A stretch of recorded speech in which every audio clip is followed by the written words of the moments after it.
morning, everybody. We're going to go ahead and get started. I hope you had an easy time finding the library. I remember the very first time I came to Cockrell High School, I parked on the absolute furthest place I could. And I felt like I walked a mile to get to my meeting in the library, so I hope you didn't have to walk too far. My name is Julie Dawes, and I am the assistant principal at Mockingbird Elementary. I'll be leading your training this morning for TTESS. I know you're probably thinking this is not what I want to be doing this morning, talking about my evaluation, but it's absolutely one of my favorite parts of my job. And I hope that I will be able to express to you that this is not a stressful event that's going to happen to you sometime this school year, that it is a wonderful, collaborative, year-long process that you go through with your administrators as you learn and grow as an educator. I feel like we've come a long way in our field of teaching with evaluation. I've been around a long time, and when I was a classroom teacher, it wasn't the same way as this. You had one time a year, you had a 45-minute evaluation, you better open up that lesson, your children better be quiet, you taught for 30, 40 minutes, they did a little bit of independent stuff, you wrapped up the lesson, and that was it for the year. And I like much more what we're doing now.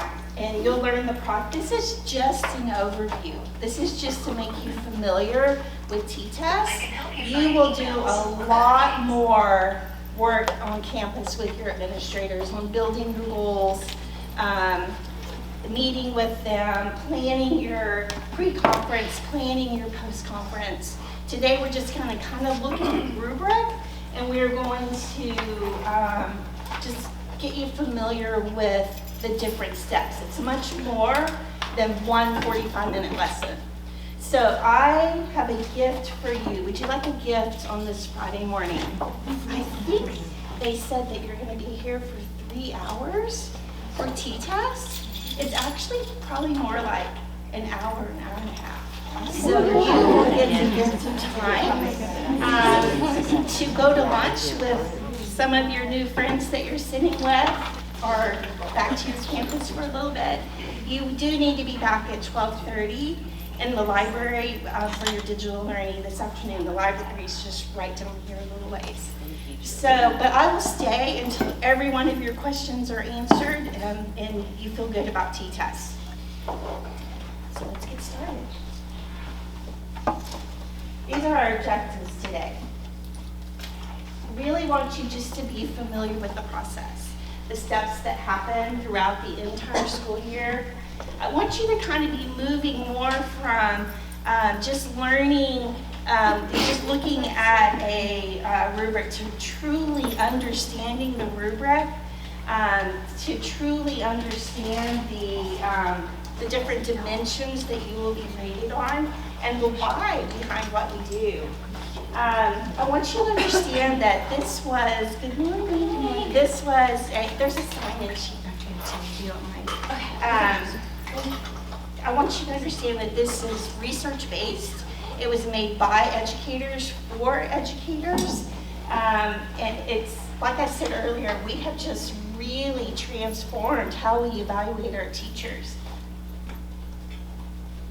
If you have a computer, it's just go to teachfortexas.org. It might be easier for you to see, or there is a QR code up there. The QR code is going to pull up the rubric. If you decide to use your laptop, it's probably about the middle of the page you will be able to click on something from the rubric. But if you want to have that open while we're doing our discussion, that will really help us.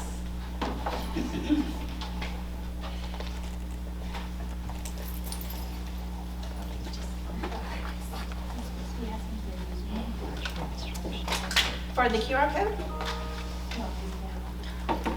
Oh, if you have not logged into TTESS yet, it might be asking for you to. You would have to create. You might just want to use the QR code. Virtual.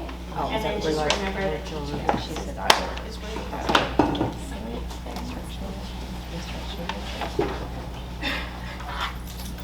These are the Texas Teacher Standards. There's 6 of them. And as we go through the rubric, you will see how these standards are embedded in what we do with TTESS. We have instructional planning and delivery. We have knowledge of students and student learning. We have content knowledge and expertise, the learning environment, data-driven practice, and professional practices and responsibilities. All of those will be embedded in the domains and dimensions of the TTESS.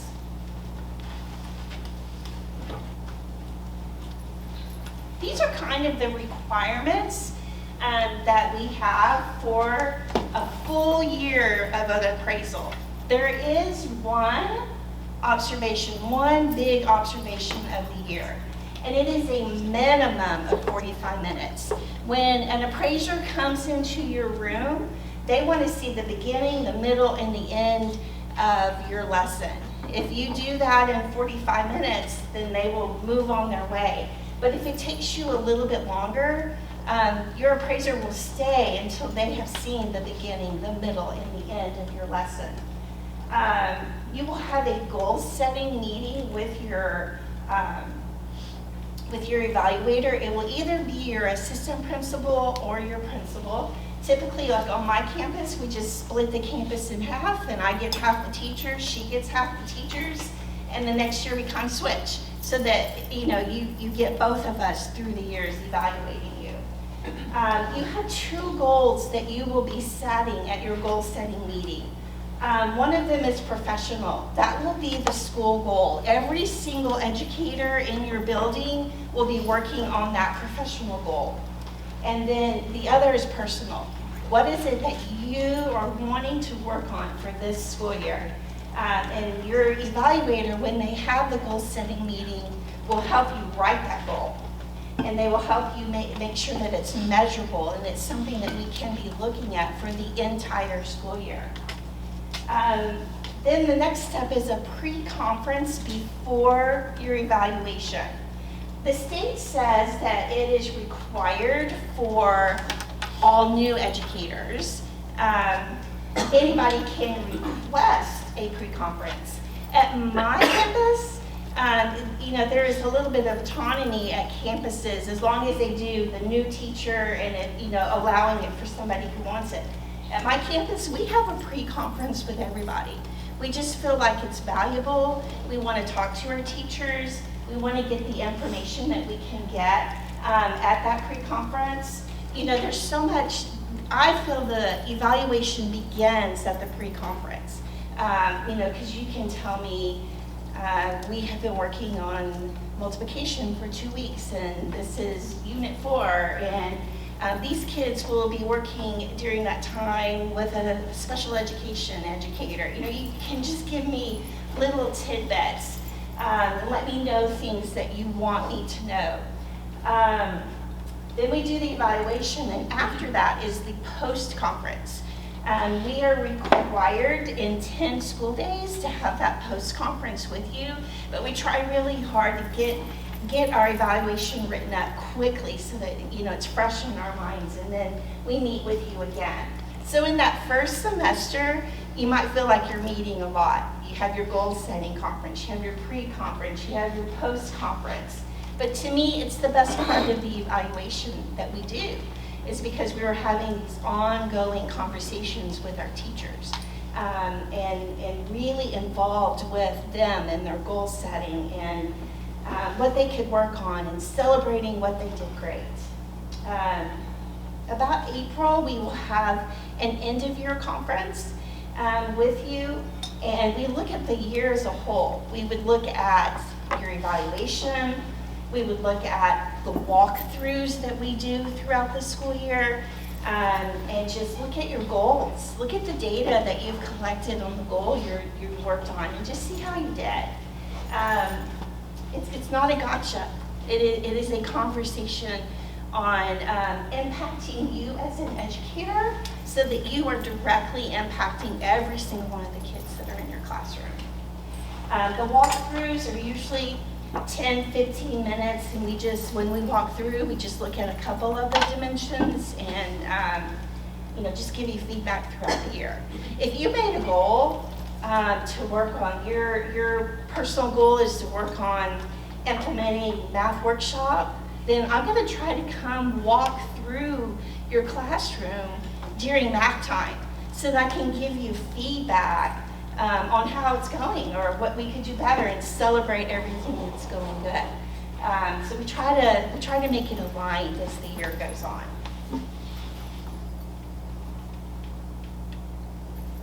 We are looking, when we come into your classrooms, we want to see that those goals are being addressed with rigorous activities, that your students are engaged. I mentioned my evaluation when I was a young teacher. Honestly, they wanted the kids, the engagement was the kids sitting quietly listening to you. And I love walking into a classroom and the kids are engaged, and engagement is not quiet, is it? Kids are talking, they're learning together, they're grappling with problems together. I wanted to see that this is relevant to the kids. I need to see if you have content knowledge. I'm just going to be honest with you. Sometimes when I go to 5th grade math, I just have to trust. There's one of my 5th grade math teachers right there. I have to trust you're teaching that right because I was a 1st grade teacher. But do you have the knowledge, the content knowledge to teach these kids? Are you checking for mastery? Are you differentiating? These are different things that we look for. And the rubric guides us to do that. I think I mentioned that it was created by teachers for teachers with the Texas standards and research in place. Here's a little bit of an overview. 4 main domains. You have planning, instruction, and the learning environment. Those top 3 are what we will be looking at when we come to your classroom for your evaluation. The 4th one down here, the professional practices and responsibilities, we don't talk about that domain until that final summative conference that we do in April. But the first 3 is what we will be taking evidence on in the pre-conference and at the evaluation. And we're continuing to take evidence at the post-conference because there's something you might be able to tell us or that we can add to our evaluation. The dimensions are below. For planning, you're looking at standards and alignment, data and assessment, knowledge of students and activities. I'm not going to just read it to you. So there's 4 domains and there's 16 dimensions on the rubric. But like I said, just that top part is what we look at during the evaluation, the 45-minute evaluation. If you pulled up the rubric, you can see that this is what it looks like. It's very clearly laid out. The domain is instruction.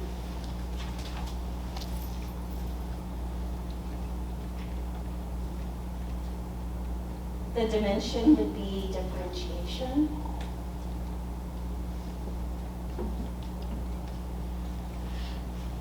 And those are your descriptors. It's the 3 Ds. You have domain, dimensions, descriptors. The descriptors move from the right to the left. And those are your performance levels. I'm going to start right now talking to you about these performance levels, and I'm going to keep coming back to it for the rest of our time together. If you start over here at improvement needed, then you have developing, then you have proficient, then you have accomplished, and then you have distinguished.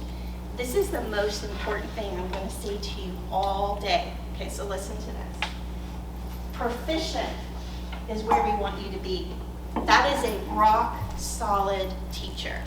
And that probably goes against, I know how educators are. Y'all are go-getters. You probably all made 3.8 or above in college. And your mom has told you your whole life that you're distinguished. But a rock solid teacher is proficient. And so that's when I evaluate a teacher. I had taken all my notes, I get my rubric out, I start at proficient to see if they have hit all of those descriptors. And then I move either to the left or to the right. We are looking for proficient. I don't think y'all, a lot of times teachers feel like that sounds good enough, and so I want you to understand that that's where we want you to be. There it is again. We're going to spend some time looking at the rubric, and I want you to look at how the language changes as you move from the right to the left. Like, why don't you get out your rubric, and let's look at how to do. I'm going to be honest, my favorite domain is 3.1, so let's go to 3.1. I love the learning environment. If you're not there, and you can look with a friend that's sitting at your table, let's just look at the first bullet point and start over at improvement needed. Few procedures and routines guide student behavior and maximize learning. Transitions are characterized by confusion and inefficiency. I want you to look at the describing words. There's few procedures are in place. So now move to the left, developing. Most procedures, routines, and transitions provide clear direction. So that is an indicator that has some procedures in place, and most of them are doing okay. Now keep moving over. Remember, rock solid, right in the middle is where we want you to be. What changed? All procedures, routines, and transitions are clear and efficient. That's where we want you to be. Look over at accomplished. The teacher has established and uses effective routines, transitions, and procedures that she or he implements effortlessly.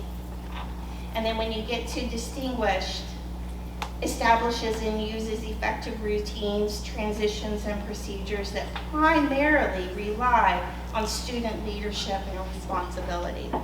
So can you see how as you move across the rubric, it comes from you're really not doing it to you're doing it a little bit to you're doing it really well. You've really established some amazing routines and procedures, and your learners are making it happen.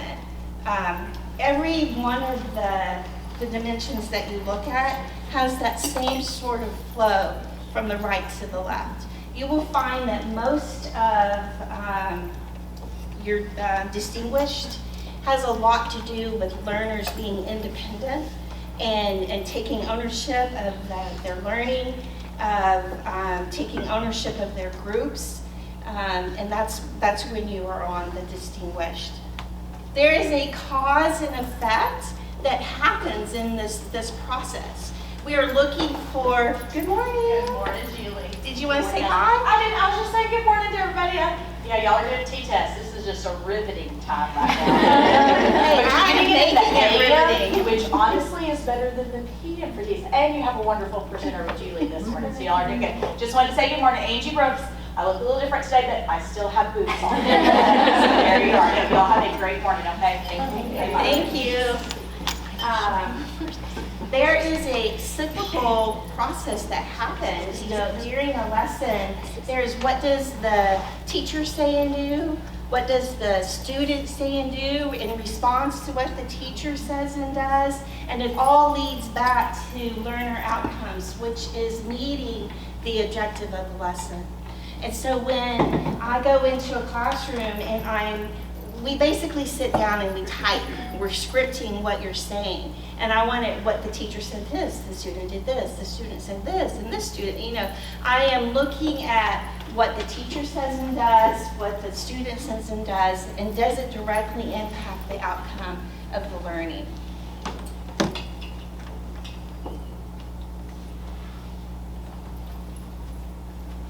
Another thing I look at is what kind of charts are around the room that are used. I will make note of that. Did the teacher reference prior learning? Is there an anchor chart that is referenced? I'll even get up out of my seat and go take a picture of it so I can remember when I'm typing later.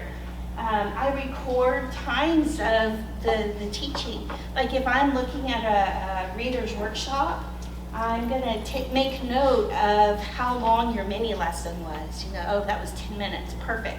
If your mini lesson is 40 minutes, then we're gonna have a discussion about that. And that's where we're gonna start learning and growing. So, what does the teacher say and do? What do the kids say and do? Copying the stuff from the visuals and just kind of watching the time. How's the teacher using their time?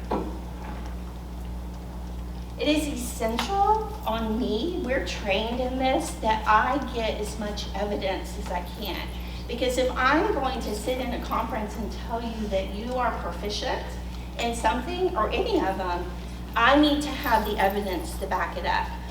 You are proficient in your learning environment because I saw this and I saw this and I saw this and I saw this. And that comes from me just really being focused when I'm in there, typing away at everything that's going on. One of my last evaluators before I left the classroom had the longest nails. I don't know how she was an educator with these long nails. And I could still hear the, while I'm trying to teach. I don't have long nails, so. So I mentioned this earlier. I start collecting my evidence at the pre-conference. The things that you tell me is evidence. We'll look at your lesson and anything that you feel like I need to know about that lesson, so you can tell me at the pre-conference. During the lesson is what the teacher says and does and what the students say and do. And then after the lesson, when we have that post-conference within 10 school days of your evaluation, we will talk about what I saw. You can clarify things for me, and we just have a discussion. I usually start with, how do you think the lesson went? And 9 times out of 10, we're right on the same page with each other.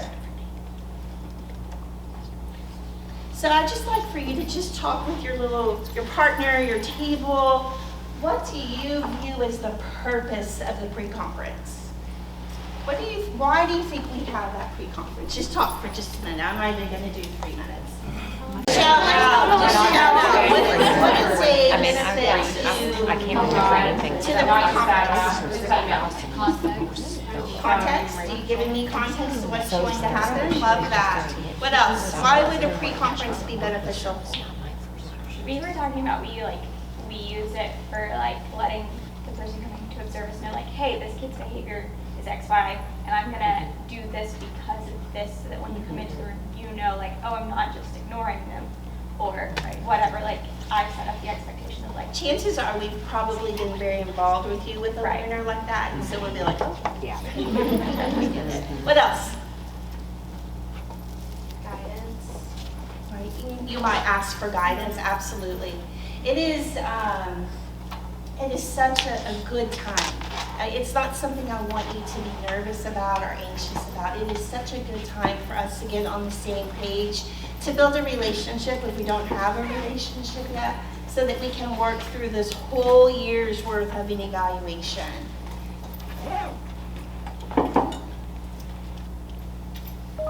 They say that it's to give the teacher an opportunity to share their thought process, why they're teaching what they're teaching, where they are in a lesson cycle, to even make me aware that, you know what, 2 days ago we had to take extra time, and so now I'm doing this, and it's not what my lesson plans say. Just like you mentioned, clarify expectations. Anything that you feel like I need to know, your evaluator needs to know about that 45 minutes to an hour or however long it takes, happens in that pre-conference. So I think there was a time that on this training that because we're going to watch a sample lesson and then discuss it using the rubric. I think there was a time when they actually had y'all like type out like we do, and we don't do that anymore. So I want you to keep the rubric in mind, have it out if you want, but we are going to, we probably are not going to watch the whole lesson, but I want you to watch a video and practice watching. What does the teacher say and do? What does the student say and do? Is there anything in the environment of the room that could add to my evaluation? Has the objective been mentioned? Is everything leaning towards reaching that objective? These are the types of things I want you just to be watching.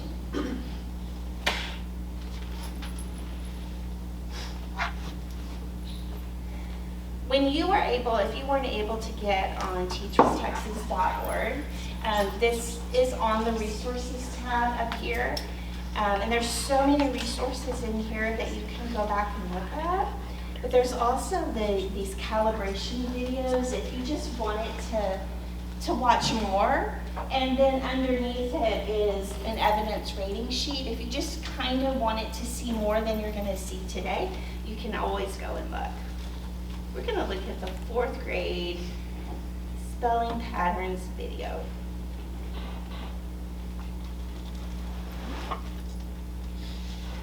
You're not working. So I'm going to stop that right there. I'm not going to make you watch the whole thing. I think you have a general idea of how this lesson is going to go. The very first time I watched this video, I was like, oh, they told these kids they were going to be filmed, because there was no way they said that quietly for that long. If I was this teacher's evaluator, I never go into a teacher's classroom that I don't leave them a note or something on their table, and I would tell her how unbelievable she was and thank her for her hard work and just give her some encouragement. But as I was walking out the door, I would already be thinking, I hadn't even looked at my evidence yet, I'd already be thinking, that was a lot of teacher talk, So what I want you to do is that was just maybe 10 minutes, but just talk at your table of what did you see the teacher do and say? What did you see the students do and say? I know it was kind of hard to see some of the things around her room, but just briefly talk at your table about what, if you were the evaluator, how would you evaluate this teacher? And then we'll talk about it. And I'll show you what they wrote out for this teacher. So we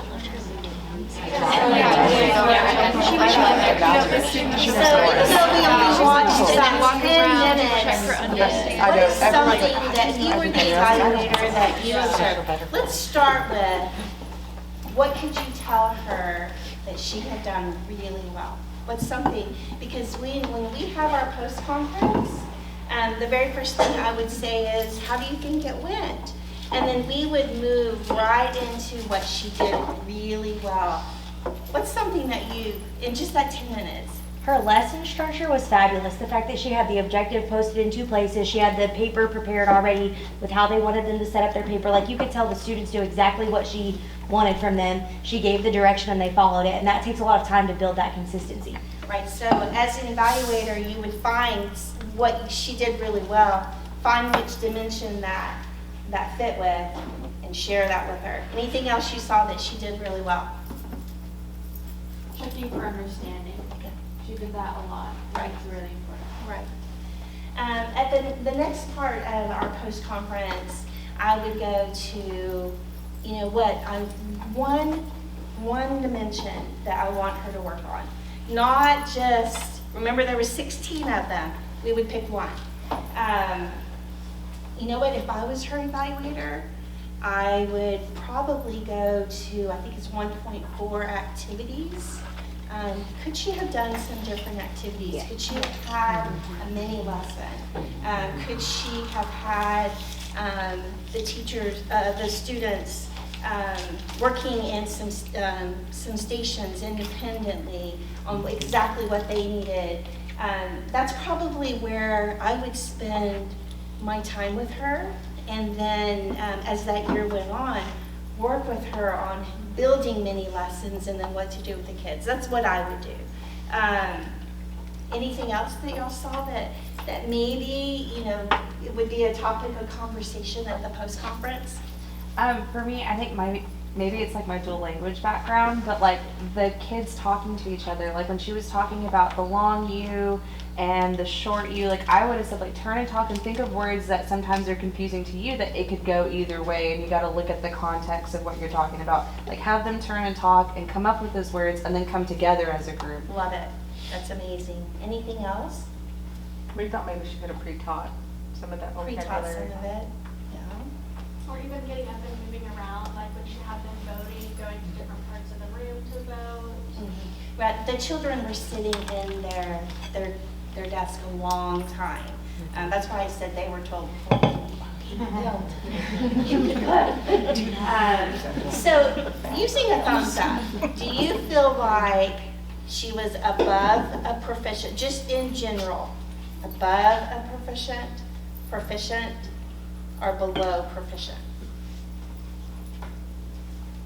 I think she would be kind of in between. So let's look at her rating sheet. I did want to, which one was it? There's one in here that is,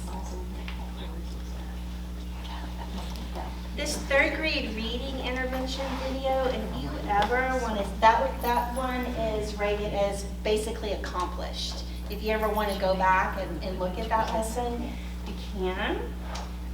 Let's look at her evidence rating sheet.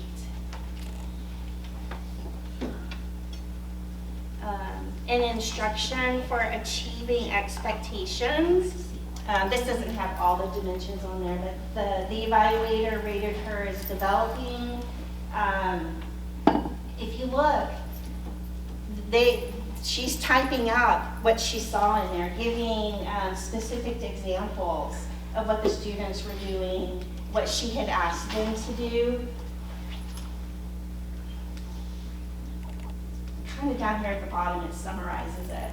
The students did have opportunities to evaluate. Wait, we didn't do, I clicked on character traits. That's not right. We didn't see that lesson, did we? We want this one.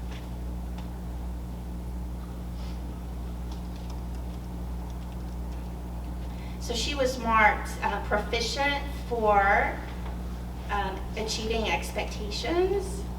In multiple instances, the teacher addressed student mistakes and followed through by having the students repeat the word sounds. So she had enough evidence that she was marked proficient there. She knew her content, so she was marked proficient there. I want to find the developing. Yeah, differentiation. Did you see her differentiating between the different learners? You know there was a wide range of skills of children in that classroom. And I didn't see any differentiation at all. If you watch the whole thing, I've watched the whole thing, there's no differentiation. So it was written up, the grouping did not appear to inhibit or enhance student learning during the first half of the lesson. There are rotations towards the end. It just didn't seem like it was really individualized, and also you don't see her pulling this small group, maybe working with some learners a little bit more. She was developing and monitoring and adjusting. Monitoring and adjusting is when you are right in the middle of your teaching and you can tell that things aren't going or they're not getting it. What do you do? I mean, it's natural to most of us. What do you do to adjust? And she was marked as developing. She said, everybody, I noticed that we need support in these areas. So she was marked proficient in many areas. Like she had routines and procedures in place. She managed the behavior. Her culture was good. But she had a few areas where she was developing. That's why I said my thumb wasn't completely this way, but just a little bit. So when you go to your post-conference, you've had your evaluation, had your pre-conference, you've had your evaluation. What do you want? Your evaluator wants you to get out of that lesson what you want. Let's just do a shout out. What do you want from that post-conference? What would be helpful for you? What would help you grow? Feedback and like specific ways that you can implement feedback. So like if you were struggling with like classroom management, sure, and you had a student who wouldn't stay in their seat, instead of just saying like, you know, oh, I think you can improve better on your classroom management, like providing. Yeah, you want that conversation. Okay, so I need to work on this. How are you going to help me? What are we going to do? How can you help me? What are my next steps? Those types of things. Anything else you would like from your post-conference? It's one of my favorite times. I love it. This is kind of what the 4 key elements of the post-conference. In the introduction, that's when we're like, oh, I had so much fun in your classroom. Thank you for letting me come. How do you feel the lesson went? We just start talking about it. The reinforcement is one dimension. I'll pick one dimension. Your procedures were unbelievable. You know, how the kids moved around the room. It was seamless. You know, that is my reinforcement. The refinement would be the one dimension that I want to target. And there will be a lot of consider this, or consider this, and then it's an ongoing conversation. And it also, the refinement drives the walkthroughs for the rest of the year.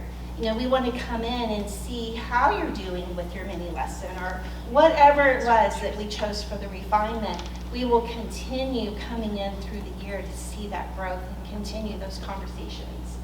Your walkthroughs, there's no meetings around those. The platform that we use, I don't know yet what all y'all have been introduced to. This might be this afternoon. Is Power School. Have y'all been introduced to Power School yet? Okay. That's where you'll go in and you'll put your goals. If we do a walkthrough and we release it to you, it will go to Power School so that you can read it. When we do your evaluation, it's in Power School. And so you will be able to see all of your walkthroughs, your evaluation, and just see the year at a glance. And then at the end of the year, when we come back for your summative, we look at it all and just get this picture of your growth for the year. The very last thing we do is we'll go through the rubric and look at all of the domains, all of the dimensions, and how you were rated for each one. Do you remember there were 4 main domains and there were 16 dimensions? You get a rating for each dimension. So it's not like 4 ratings for the domains. You get 16 separate ratings. So each one of those bullet points is proficient or accomplished or wherever. Does that make sense? Here's the TTESS box. Great teaching is why you were hired. You know, Coppell is proud of their teaching. We're proud of our teachers, and we have a quality system here. Research shows that great teaching is what makes the difference in a kid's life. Remember, TTESS was developed by educators for educators. It was developed by people who had been evaluated. It's research-based. The rubric is directly aligned to the standards that I read to you. We want the process to be timely for you. We want it to be relevant to you. We want the feedback to directly impact you so that you can impact children. Look at there it is. Proficient, rock solid. That's where you're supposed to be. It's right there. That's what we aim for. Do I have teachers that are on the other side? Yeah, absolutely. Do I have some that might need to work over here? Absolutely. But right in the middle is where we want you to be. That second bullet point, this slide presentation is from 2016. when the evaluation system was changed. And teachers at that time did have to make a mindset shift for how they once were evaluated to how they are going to be now. But you know, this is what you will know, so that doesn't even really apply anymore. Everyone in the school is a public learner, and the ultimate goal is student achievement. Yes, I want you to be the very best educator that you can be. I want you to learn and grow, but that is directly related to student achievement. TeachForTexas.org. I know y'all are so busy right now. You want to go set up your classroom, you want to get your kids' names, you want to write their names on everything and get it all labeled. But as things settle down, because your goal setting needs to be done, I think it's by like the third week in September. So this is going to start happening pretty quickly. And then evaluations will start happening and walkthroughs will start happening. So I just highly recommend to you to go to teachfortexas.org, study the rubric, watch some of those lessons. But I can promise you, your evaluators, these elementary administrators in Coppell are amazing. Can really speak to the APs. We're a tight group. They are going to be an amazing evaluator for every single one of you, and the principals will too. So take your questions to them. You know, use this to your advantage to help you grow. Does anybody have any questions? Yes. I'm not sure if this was said in the beginning, but how does scheduling the evaluation, does the administrators come to me or do I? I believe every school has their own little system to do. I can share with you what we do at Mockingbird. We give our teachers a 2-week window, and in that 2-week window, we will have our pre-conference, and then together find a time that we will meet in that 2-week window. And at my school, they get to pick, you know, really want you to come see math, and this is the time. I do know of an AP that sends out like a schedule, and the teachers just go and sign. And so your administration at your campus will tell you the procedures. That is not dictated by the state. There's a little bit of autonomy on that. Any more questions? So you said that proficient is kind of like the best, like where you want us to be. Is that like a Coppell kind of? No, that's the state of Texas, yeah. That's where we start. Like I said, when I have my evidence and I'm ready to start marking where you are, I start at proficient. I don't automatically be like, that was the best math lesson I've ever seen and move over here. I start at proficient and start looking at those indicators and then move the direction that I need to go.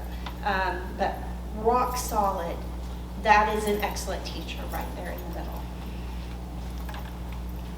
For a resource and inclusion teacher who might not be in their classroom all the time and have different minutes with different kids, how would evaluation?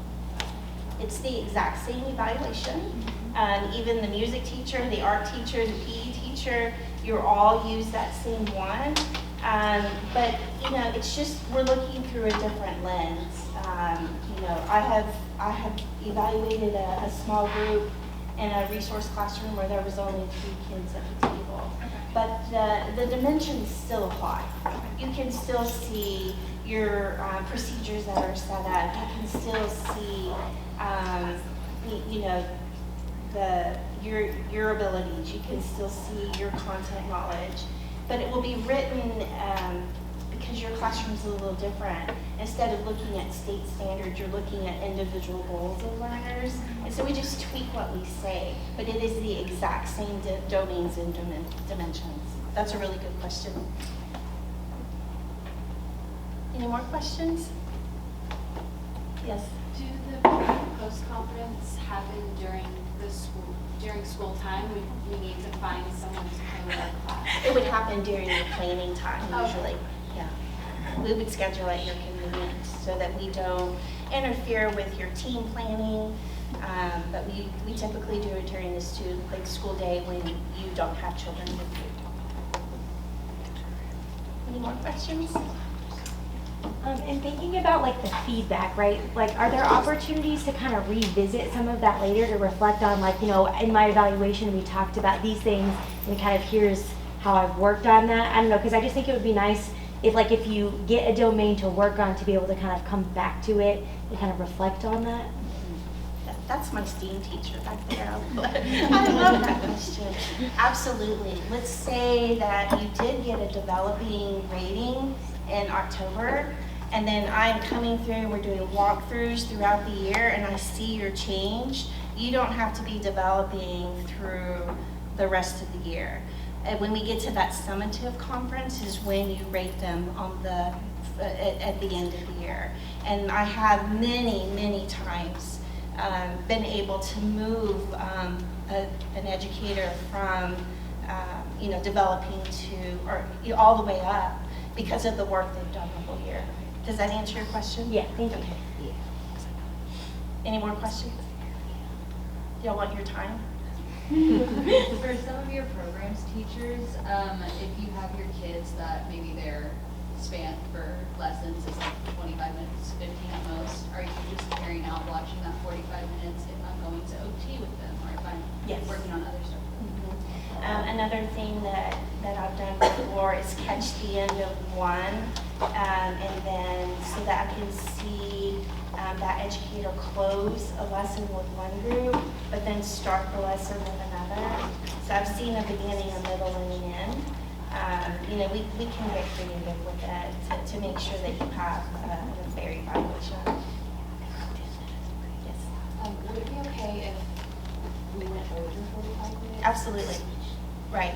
But I remember there was one year where I had a sweet young teacher, and she was nervous, and she kept teaching, and I couldn't leave until I'd seen her end it. And sometimes I just love her so much. I was like, I'll go as soon as you like end this. And she's like, okay, so she got her done. So just remember that. We want to see a beginning, middle, and end, but it should be, we're required for it to be 45. Any other questions? Well, I'm so happy for y'all that you have landed in Coppell. I have only been in Coppell for 4 years, and it's like, why did I wait so long to get to Coppell? I love this district, so welcome. I hope you enjoy your gift of time today. And your administrators are going to be an amazing resource for you, but you can easily find me if you ever had a question. I'd be happy to help any of you. So enjoy your day. Be back here at 12:30 in the library. Thank you. Have a great year.